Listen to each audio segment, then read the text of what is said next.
temperature as per the foodstuffs that are in the refrigerator. Also, Bandari Maritime Academy has deployed 12 cadets for sea time training through a partnership with global shipping company CMA CGM. BMA Chief Executive Officer Dr. Eric Katana says the move follows ongoing efforts by BMA to address a long-standing gap in maritime education where graduates often face delays in accessing practical sea experience.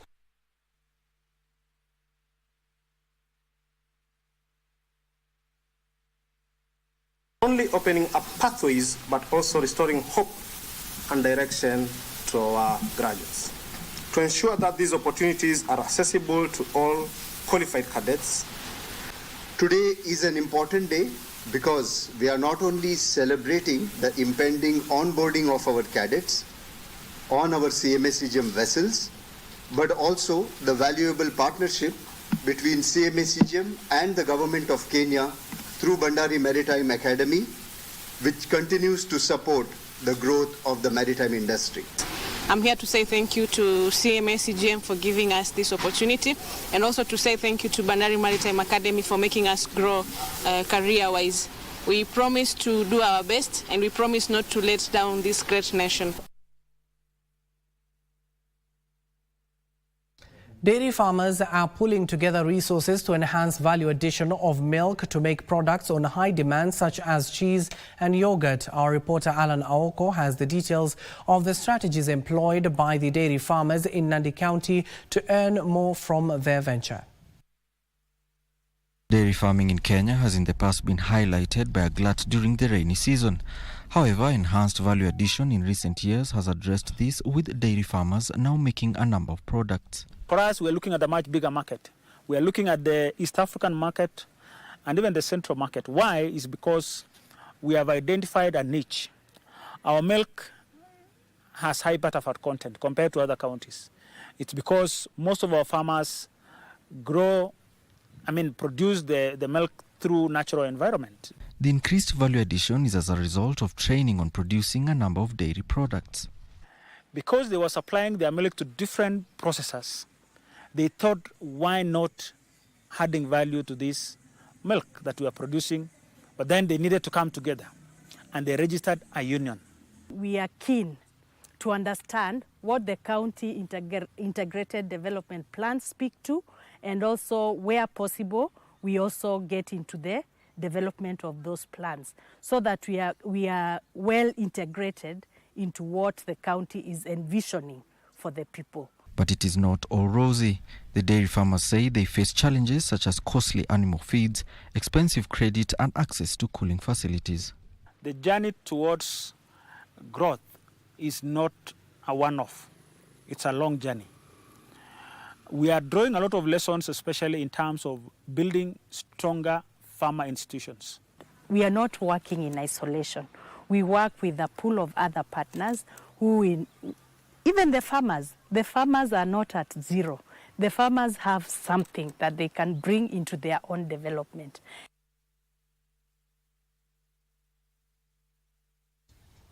Now, small and medium enterprises should tap digital trade. That story will be taking after a short commercial break. So don't go too far. We still have that and so much more, especially in the world of sports as well.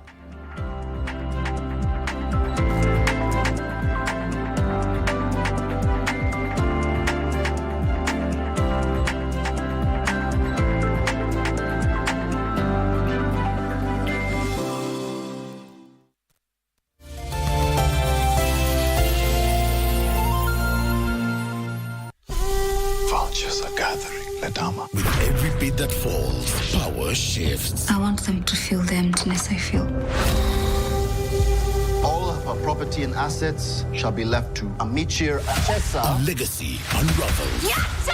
Mimi ndio sheria, mfalme wale Murat. Who will be left standing when the last beat falls? Shanga Season 2 starts Tuesday, 22 April at 8 p.m. on Maisha Magic Plus. Stay connected to DSTV Channel 163 and GoTV Channel 3. Father, you will conceive and give birth to a son, and you will call his name Jesus. The Spirit of the Lord is upon me, because he has chosen me to bring good news to the poor. Not my will, however yours. I understand that many have already hailed him as king. Is it with a kiss that you betray the son of man? Then take this cup from me. Not my will, however yours be done. Are you the king of the Jews?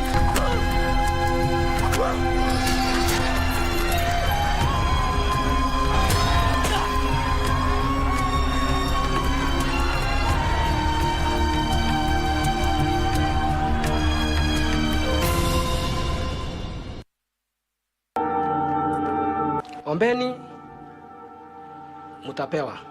Naye my dear, nimekupata. Hii ni yako. At least you can afford to laugh. Jane, what have you done? Mlete vita mpaka kwa boma yangu. Be careful what you wish for, Pete. Unaniambia nini, Alex? Hata siamini usiende kwa manda. Listen, sio hivyo. Come on. Check it. Mama Jaba, sasa uchukue maua.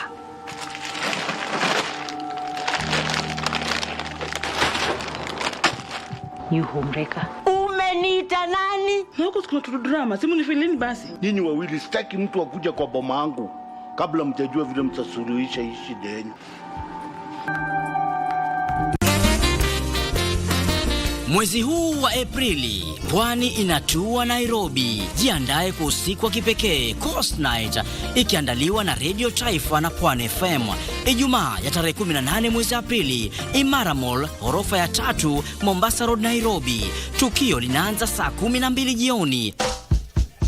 Furahia burudani kutoka kwa wakali kama Joseph Ngala na Bango Sound, Gwiji Freshly Mwamburi, Juma Tutu, Kwetu Brass Band na MC Mtano wa Maringa. Watangazaji wanaowaenzi Mkanyika Jilo, DJ Tausi, Tima Kisasa, TK, Fundi Bengo, Dora Manya, mtoto wa Kiafrika na Mwana Juma Ali, Chozi la Mnyonge. Watafanikisha na kunogesha sherehe hiyo.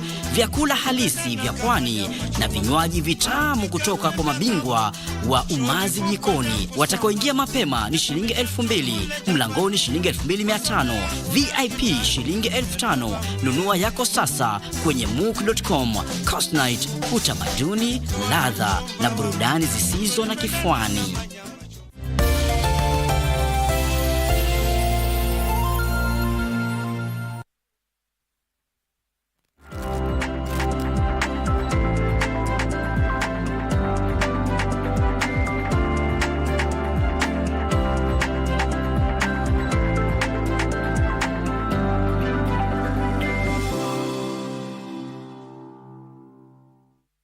Welcome back and thank you for staying with us. Now, experts in the climate change space are calling for unconditional debt cancellation of unsustainable and illegitimate debts by multilateral institutions and development partners. Pan-African Climate Justice Alliance Executive Director Mithika Mwenda says that the existing unfavorable borrowing terms present a considerable barrier to mobilizing the finance needed for long-term investments in climate mitigation and adaptation. We need a new restructuring our debt, a new debt architecture.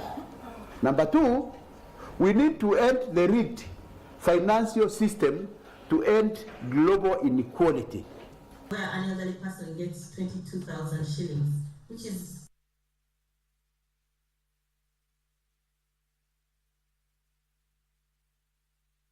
All micro, small and medium enterprises MSMEs will require registration in efforts by the government to create a database for small businesses in the country. Micro, small and medium enterprises Principal Secretary Susan McGenney says registration of MSMEs will help them access both local and international markets and capital funding.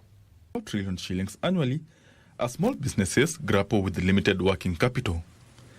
According to the Central Bank of Kenya, there are 1.18 million active MSME bank loans accounts with a total value of 783.3 billion shillings, leaving out a significant portion that are serviced by non-bank and informal lenders. To ensure micro, small and medium enterprises access working capital, the government plans to establish a database for small businesses in the country through registration to formalize the sector.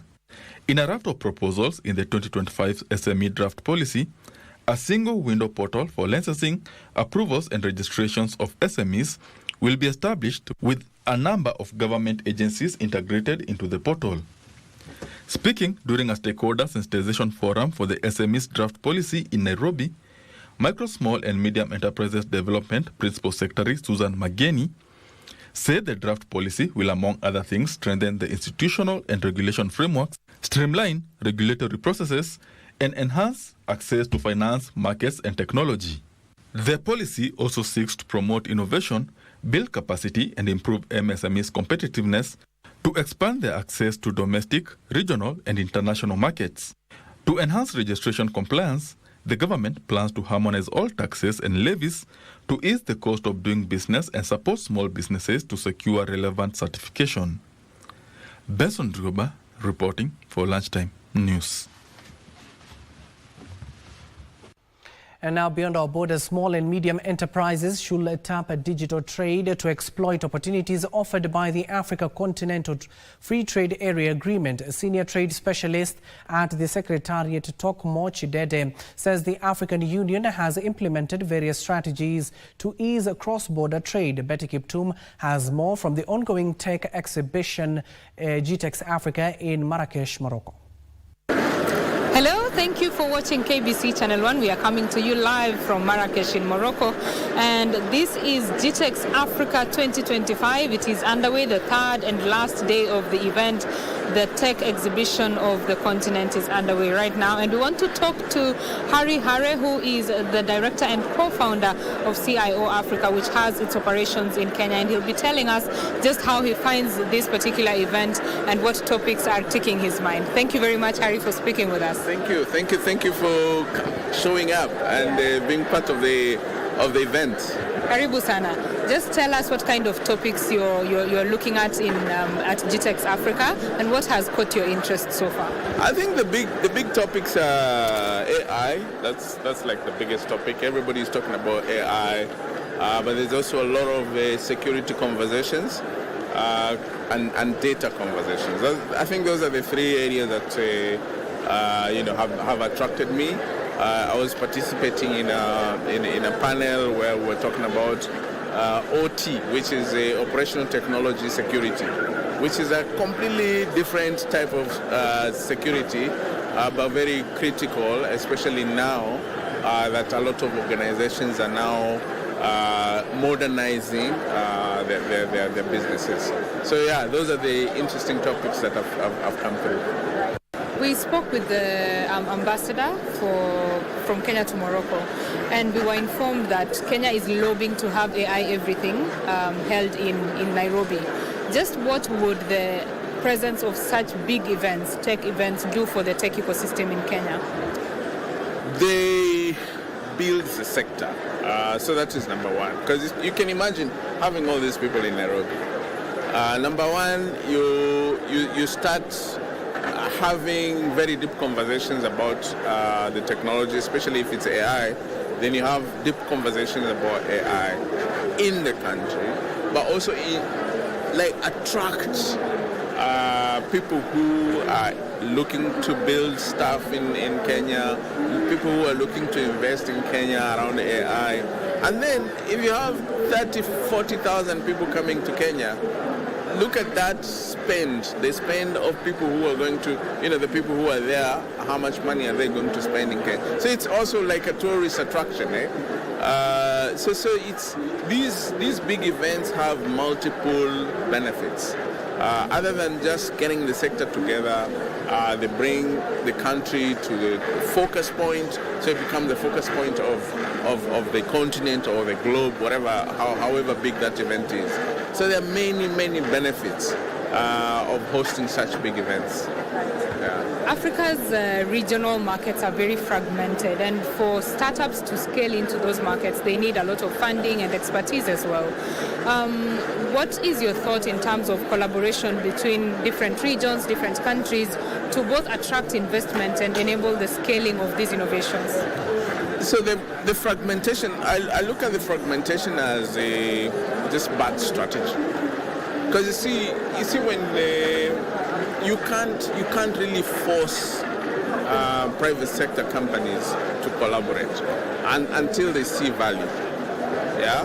So if I'm building a company, like now we're in several countries, yeah, but this is because we see potential in the different countries that we are in. So private sector companies and startups are private sector companies. I think they need to think through their growth plan. So if you want to be a Pan-African company, then you need to build your base as a Pan-African company. And then you can create either direct links into the different companies or now partner with organizations that are doing similar things with you in the other country, or collaborate with them, or build joint ventures. So there are many ways in which you can skin that cat. But it's not really. Sometimes I think we look at capital and funding as inhibits to growth. Sometimes it's our own skill sets and our ability to actually connect the dots that become a problem. So I would want to encourage people, if you're building a company and you want it to be a Pan-African company, build it from the word go. Know that this is our start, but we want to grow to Africa. So how do I grow to Africa? I need to collaborate with companies in other countries. I need to partner or need to build joint ventures. Yeah. How about the role of governments in now building or enabling this collaboration? It's big, and that's why sometimes I wish our embassies across Africa or across the world were actually business centers. Right now I feel like the embassies are it's diplomacy, it's visa, it's government to government kind of conversations. But I think those embassies need to be like business centers where they promote Kenyan startups, they promote Kenyan businesses in the countries that they're in. They enable, they connect Kenyan businesses with different potential partners in those countries, sell Kenyan products in those countries. I know they have trade attaches, but I think the globe has changed. Yeah, it's no longer about just diplomacy for what it is. It's about trade. So I think those embassies need to be, and I hope this gets to the people, but those embassies need to be transformed into becoming embassies that support businesses to grow into these regions. Thank you. Very important pointers. I think as we close, I'd like to hear your closing remarks. How the future looks for the Kenyan tech ecosystem? It looks bright. I think Kenya, we are well positioned. We have the skills. We speak good English. I think as much as people don't see it, I think we have a really, really good, we're in a good position to be able to grow and scale in our technology space. And our private sector has really played a key role. Kenyans are resilient.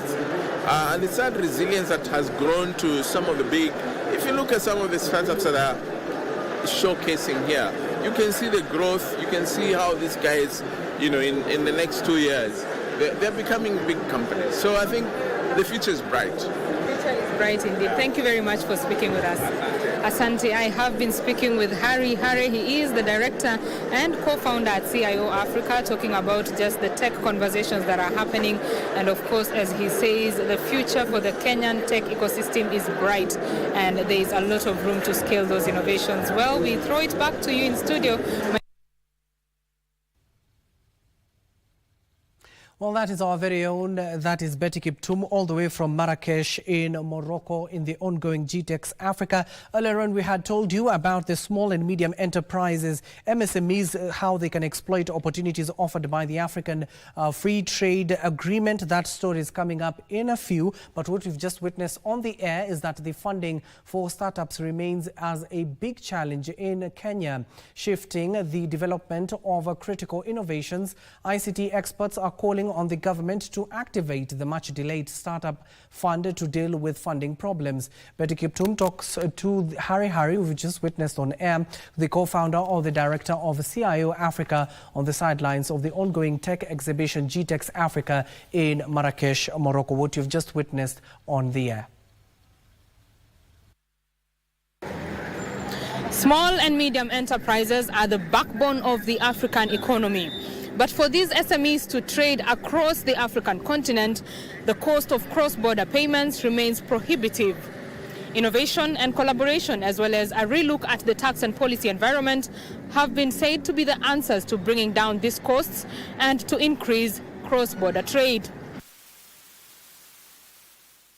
The African Continental Free Trade Area Agreement is set to increase